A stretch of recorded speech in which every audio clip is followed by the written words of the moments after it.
Hey everybody, Barb here, and this is my Sclero-What adventures. Today we are talking about medical testing, specifically pulmonary function test, or PFT for short.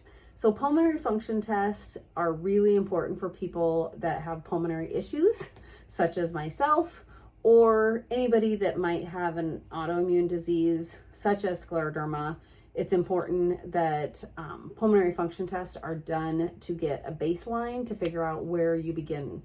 And so in 2006, we did that baseline testing for me. It was way before I had any pulmonary issues. There was no signs, there was no shortness of breath or anything. But we started with a baseline. One of the really important pulmonary function tests that are done is called a DLCO test, which is the diffusing capacity for carbon monoxide. Basically what they do is they use carbon monoxide, they blow it into a person's mouth to simulate oxygen, and it helps to determine how well do your lungs change that carbon monoxide into how quickly does it go into the bloodstream.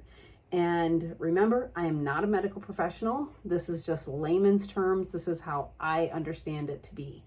And so don't kill the messenger, right? So it's been really important to watch my DLCO over the years, because that really is a great indication of how well your lungs can actually take, how well they can actually function. And so baseline 2006, my DLCO was 74%. And my FVC, which was my forced vital capacity of my lungs, was 109%. Over the years, it has gradually declined. From 2011 to 2012, it took a pretty large dip. If your PFTs ever take a large dip like that, I hope somebody is looking at them. Unfortunately for me, we didn't really catch it. Nobody really kind of noticed. We kind of thought it was just, it was an odd thing, but nobody really noticed that it had taken such a huge dip. It went from 68 to 52% in that 1 year.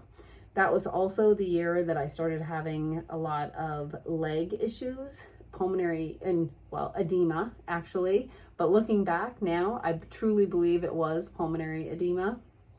But we were looking at leg issues. I was going to a vein center.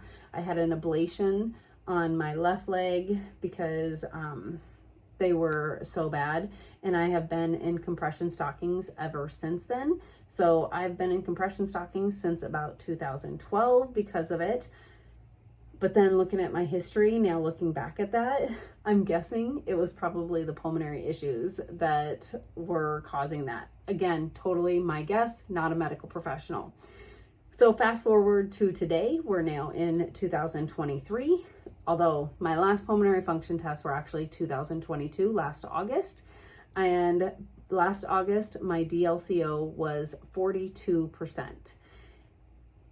Transplant happens when your DLCO is 39% or below. And so I am right at the cusp of needing the transplant.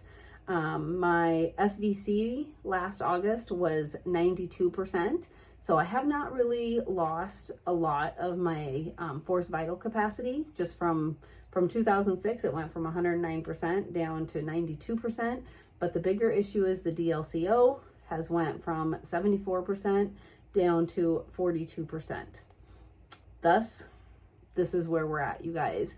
So again, this is why I say I'm at the cusp of lung transplant. I'm getting referred to the lung transplant team, but I'm not quite ready for a lung transplant per se.